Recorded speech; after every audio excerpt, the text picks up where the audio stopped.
नमस्कार, मैं हूं अनुज। आज के मुख्य समाचार में आपका स्वागत है। कई समस्याओं का समाधान, हाइड्रोजन ईंधन। दुनिया के 20 सबसे प्रदूषित शहरों की सूची में 14 भारत में हैं। हम सर्दियों की दस्तक के साथ राष्ट्रीय राजधानी दिल्ली और कई अन्य शहरों में प्रदूषण के बारे में समाचार सुनते हैं। इस दौरान शहरों का एयर क्वालिटी इंडेक्स यानी AQI खतरनाक स्थिति को लांघ जाता है। फिर बहस शुरू होती है, दोषारोपण होने लगता है। इसमें राजनीतिक दल बहुत मुखर होते हैं। हर एक दल दूसरे को दोष देने लगता है। इस बहस के बीच कुछ तथ्यों को अनदेखा नहीं किया जा सकता। जैसे भारत में वायु प्रदूषण से हर साल लगभग 23 लाख लोगों की मौत होती है। यह कोविड-19 से हुई कुल मौतों का 4 गुना अधिक है। क्या इस स्थिति का कोई ठोस समाधान है जो जीवन की सुगमता के साधनों से समझौता किए बिना पर्यावरण को भी क्षति न पहुंचाए?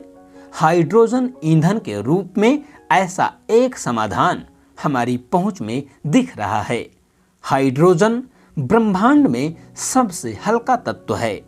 प्रचुर मात्रा में उपलब्ध होने के बावजूद प्राप्ति के स्तर पर यह कुछ दुर्लभ भी है। ऐसा इसलिए क्योंकि अधिकांश हाइड्रोजन पानी के एक प्रमुख भाग के रूप में मौजूद है।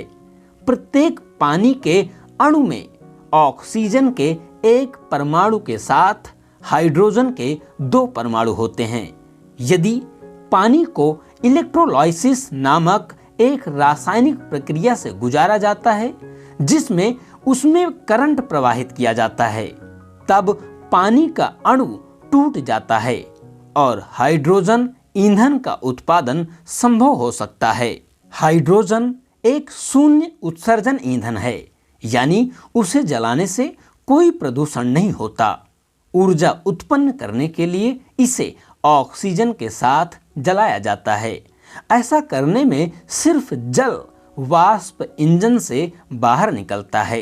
हाइड्रोजन ईंधन को व्यापक स्तर पर उपयोग में लाने से पहले हमें यह भी सुनिश्चित करना होगा कि हाइड्रोजन ईंधन को उत्पन्न करने के लिए उपयोग की जाने वाली बिजली सौर और पवन ऊर्जा जैसे हरित नवीकरणीय स्रोतों से हो।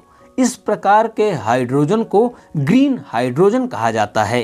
इस प्रक्रिया के तहत कार्बन डाइऑक्साइड या कोई अन्य हानिकारक कण नहीं बनता।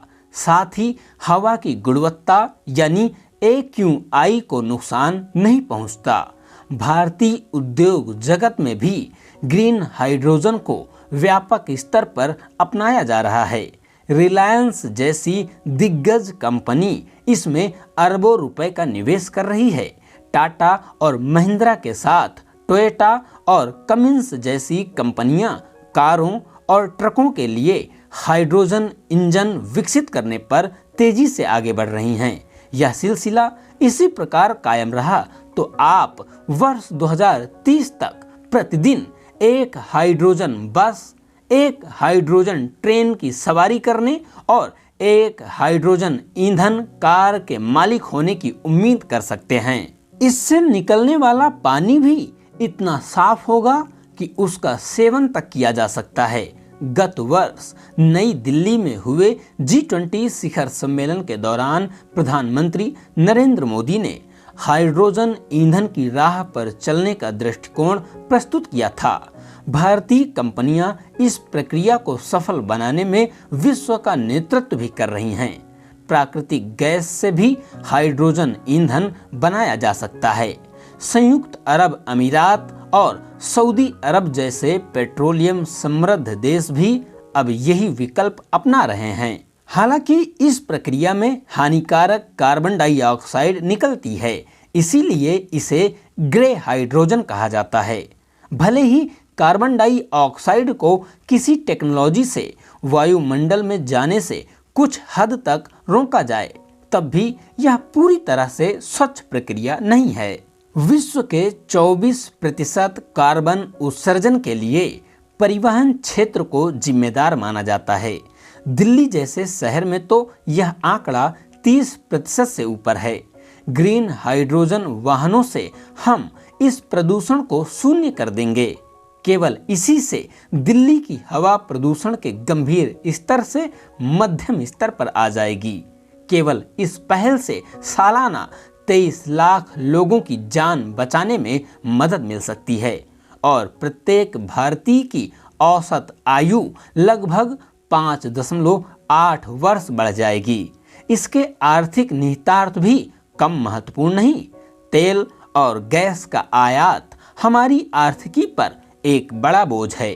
भारत ने वर्ष 2022 में पेट्रोलियम आयात के लिए 12 लाख करोड़ रुपए का भुगतान किया। यह शिक्षा पर किए गए खर्च का 18 गुना या स्वास्थ्य देखभाल पर हमारे कुल खर्च का 14 गुना है। कल्पना करें कि जो धन हम तेल समृद्ध देशों को देने पर मजबूर हैं, उसे हम अपने विकास पर निवेश करें तो इसका प्रभाव कितना व्यापक होगा। साथ ही इससे हमारे स्थानीय उद्योगों का निर्माण भी होगा। हाइड्रोजन ईंधन की इस वैज्ञानिक क्रांति से बहुत सारी नौकरियां पैदा हो सकती हैं और हमें इन देशों पर निर्भर भी नहीं होना पड़ेगा। तेल समृद्ध कुछ देशों की नीतियां भी हमारे अनुकूल नहीं। भारत का ग्रीन हाइड्रोजन मिशन बेहतर और 100% स्वच्छ है, लेकिन किसी भी महत्वाकांक्षी मिशन की तरह इसमें भी चुनौतियां हैं। पहला है कुशल इंजन का निर्माण और किफायती वाहन विकसित करना जो इस नए ईंधन पर चल सकें। हमारे घरेलू उद्योग को इतने मजबूत हैं और हमारा बाजार इतना बड़ा है कि नए इंजन का उत्पादन तेज गति से हो सकता है। दूसरा, ऐसे इंजनों में सुरक्षा सुविधाएं सुनिश्चित करनी होंगी क्योंकि हाइड्रोजन पेट्रोल या किसी अन्य पारंपरिक ईंधन की तुलना में अधिक विस्फोटक है।